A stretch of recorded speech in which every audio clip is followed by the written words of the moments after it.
Hey y'all. I hope y'all can see me okay. The lighting is a little bit it's not low, it's just I'm kind of in the corner in my comfy little saucer chair here. Excuse me. And I don't really feel like moving cuz I'm exhausted. But I said to myself, I'm going to make a video today.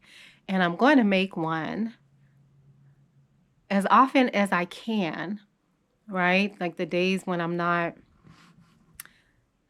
really busy or I'm not at work all day long and away from home, I'm gonna try to really lean into this YouTube thing, right? I'm creating a commitment. I'm honoring a commitment that that I've made.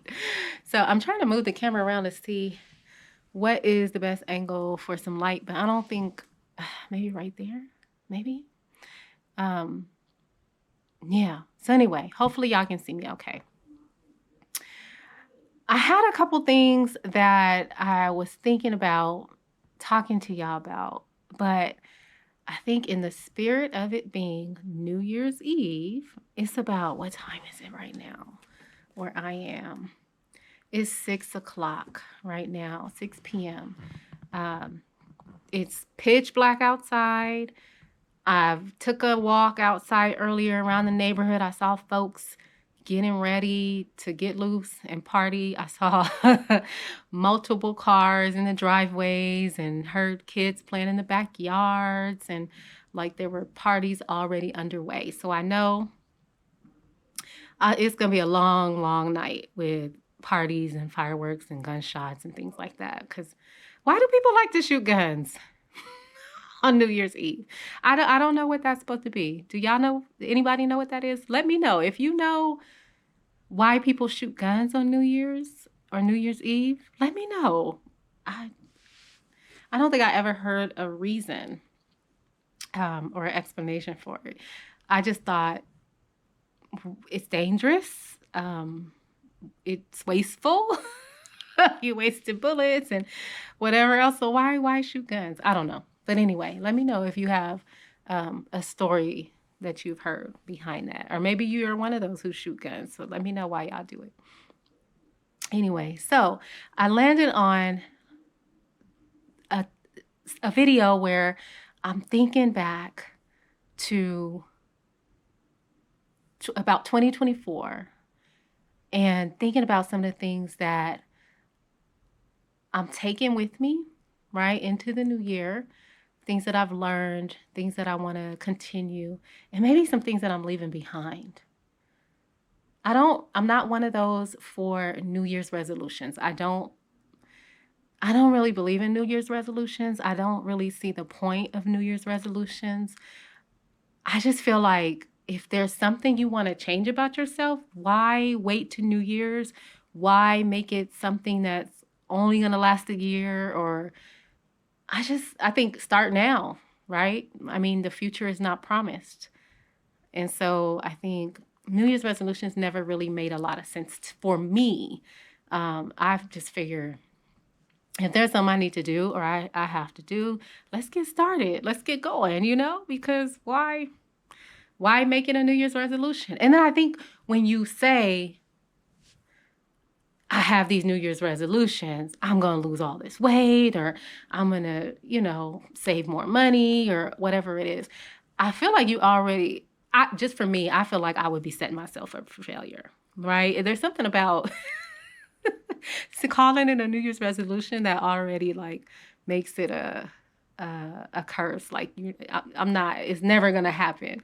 I feel like New Year's resolutions are meant to be broken or something like that because I don't know a lot of people who've ever really kept any of their New Year's resolutions that they made.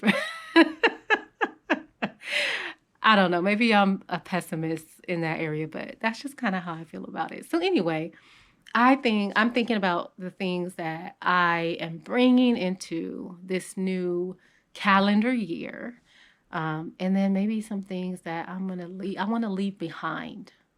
I feel like that's a better way to think about it. So 2024 for me, I guess I'll say was it wasn't a remarkable year, and it wasn't. I mean, there was nothing like particularly um, eventful about it for me. So I guess that could be a good thing, right? Like you could have some really, I know some people had some hard years this past year, or a hard year this past year. Um, you know, they lost loved ones, they um, lost jobs, they had health issues. But then some people had some really good events, right, during the year. Like maybe you welcomed a child into the world, or you graduated from school, or you bought a house, or, all of these different things that happen in a lifetime. But I don't think I like now that I'm thinking back, I don't have anything like that 2024 marks for me.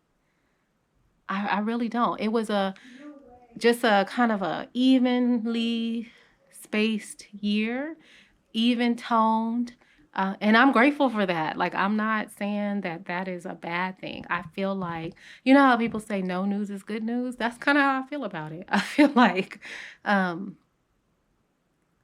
it may have been boring or unremarkable, but I will take that any day, right? Like, I'm okay kind of being here, right? And just kind of skating on and not here or not here, right?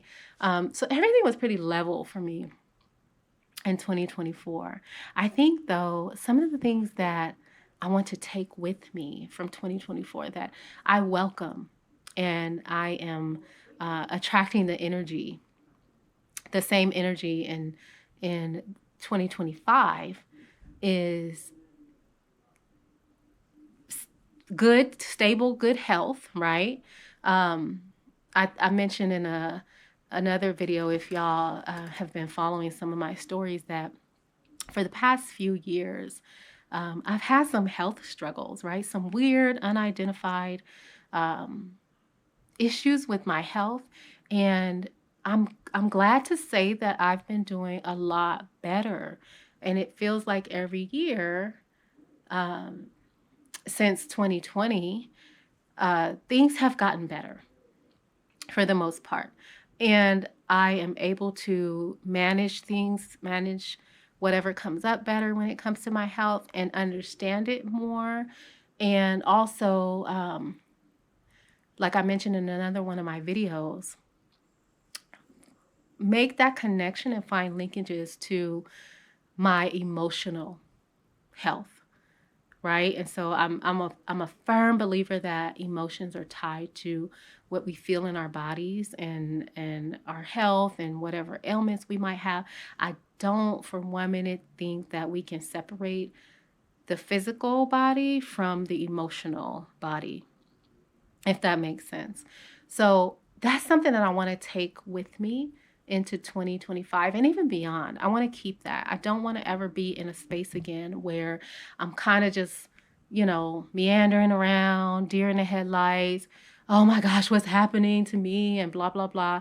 I want to continue to harness my own internal understanding and power, really power, when it comes to um, understanding what's going on with my body, and how do I navigate it, how do I manage it, and how do I remedy certain things, right, without going and asking um, someone else who is presumed to be an expert over my body and what I'm going through for help, right? And the help is only really going to come in the form of a surgery or pills, right? Some two things that I'm not really interested in, if I can help it.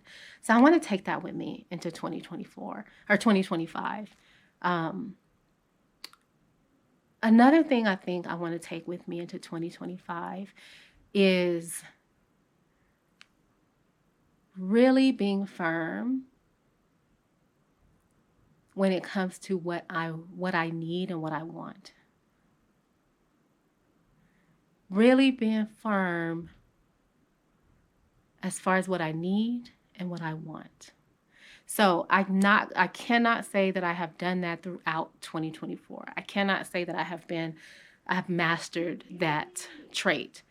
Um, but there have been times when I have been able to really say like, nope, that is something that I cannot do. I will not do.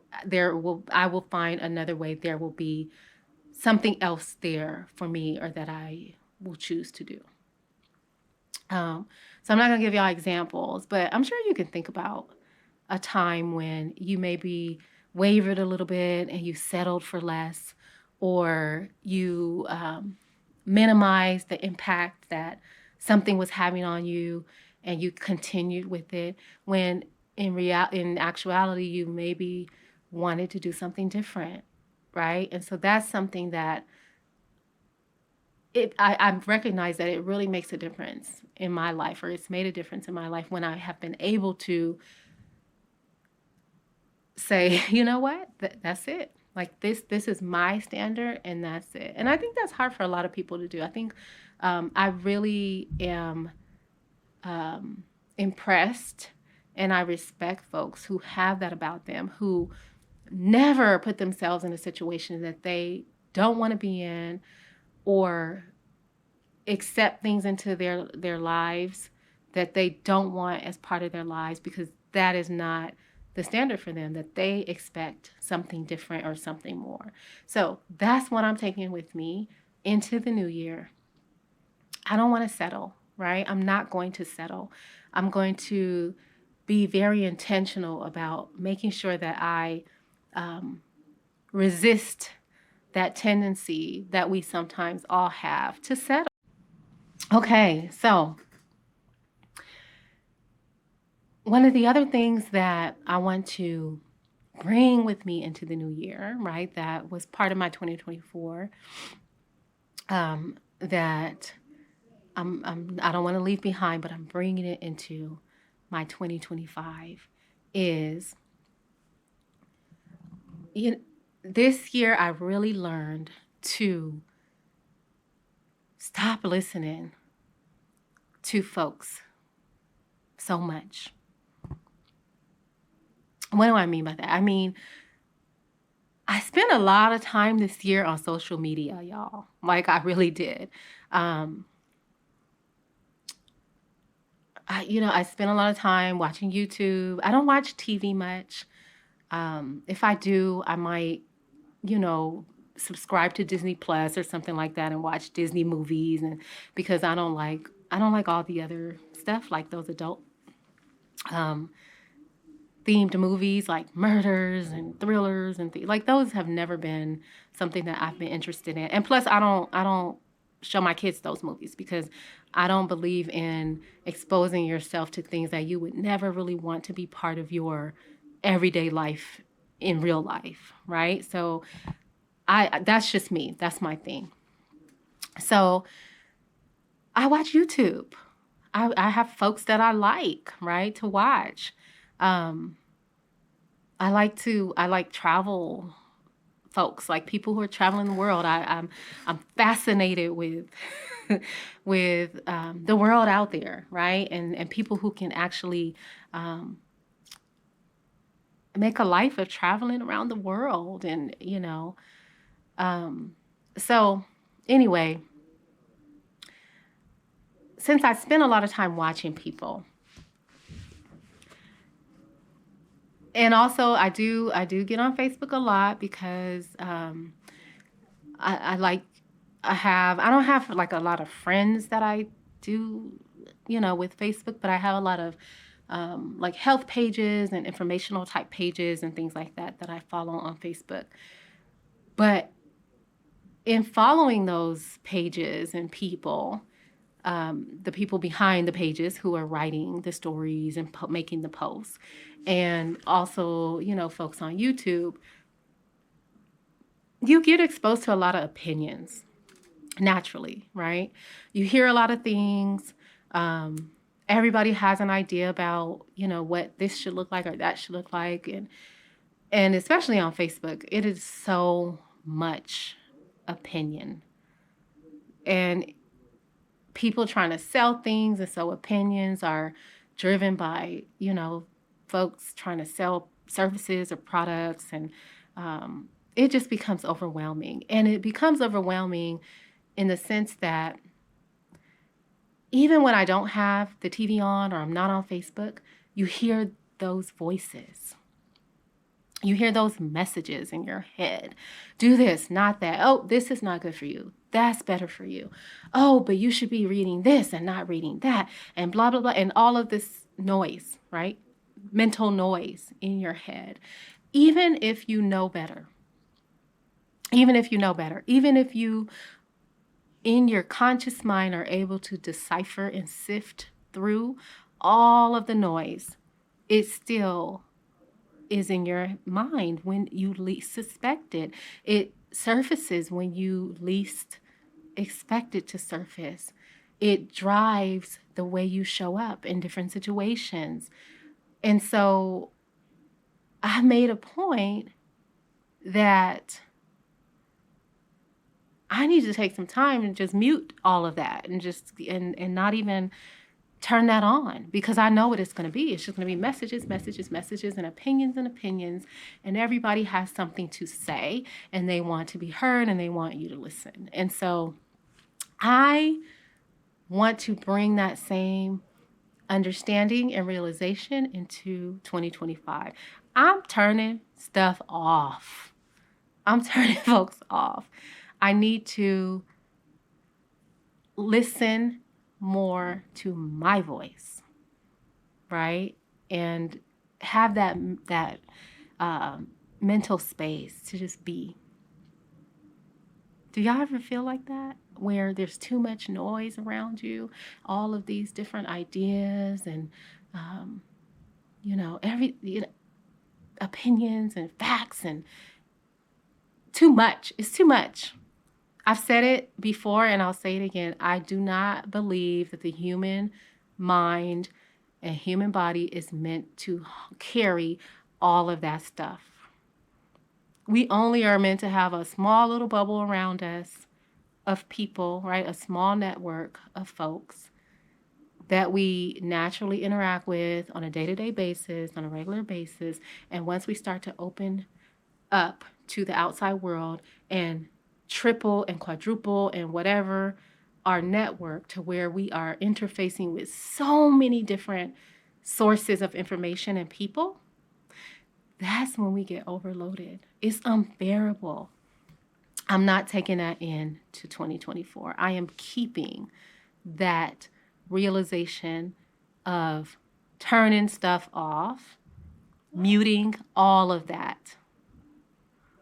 So those are 3 things that I'm bringing with me into 2025. Okay. What I really want to leave behind. Let me think. I've been working on worry for a while. And so I'm not going to say again that I've mastered the worry-free life. So I'm leaving that. I want to leave that behind too, right? I want to leave behind the worry, like really, really embracing letting go of things, right? Letting go and not being so tied to things. I think a big part of letting go that I've learned is your expectations are what really tie you to things and people. And that's where you get into the worry and the anxiety and the stress and the disappointment. It's because we have expectations about things and people, and we suffer when those expectations are not met. And so that's what I want to leave, right? Is the worry that's attached to those expectations, or the expectations that lead to worry and anxiety and stress and disappointment. And so I think that goes with what I said before. It goes with turning stuff off and turning people off, right? Some of that is linked together as well. So that's what I really want to leave behind, right? Leave behind the expectations for people, for things, that kind of thing. Um, so anyway, I think I have some of the typical things that people have um, for, goals for the new year. I want to do more in terms of eating better, right? I eat really good, but I also eat some things that are not good for me. And so, do I expect to be 100% perfect? No, but I think I want to listen more to myself and tune in to what I really need when I go and grab that, bag of chips that I know is not going to do my stomach good, or that piece of, apple pie or whatever it is that I know is going to, you know, not do me any good. So I have some of those things, of course. So I think overall, right, the overarching kind of message or goal is to really spend more time slowing down and being intentional about all of this stuff. I think that really is what it is going to take to see something different in 2025, right? Where we're leaving the old things behind and we're ushering in new things, habits, and people and experiences. It's going to take intentionality, slowing down, listening, uh, really listening, not just hearing, but listening, um, deep listening, for me at least. So that's kind of how I see this thing that we call the new year. Um, I think the first thing that I'm going to do, actually the what I'm going to do tonight, as everyone is doing all the New Year stuff that they do, right? All the things that don't necessarily interest me. I've never been a party person. I don't drink alcohol. I've never had. I've never had a sip, right? Um, okay, maybe I had taste a little bit of wine when we went on a cruise to Mexico. And we did a wine tasting tour. I don't know why we did that, because I was like 20 years old and I did not drink or like drinking, but that's what we did for our excursion, a wine tour. And I maybe tasted some nasty wine, and that wasn't interesting to me at all. And so, beyond that, never have never have had alcohol. And so, yeah, while people are drinking and partying and whatever else they do on New Year's Eve, I'm going to be sitting here and tapping out, but tapping into, right? Maybe a nice little meditation where I'm quieting everything and just kind of being. Um, and then, even for the new year, right? Doing the same thing. I think that is how I envision um, ringing in the new year, as people like to say. What do you all uh, have planned that is maybe different from what everybody out there in the world is doing? Is there anything y'all are doing that's different?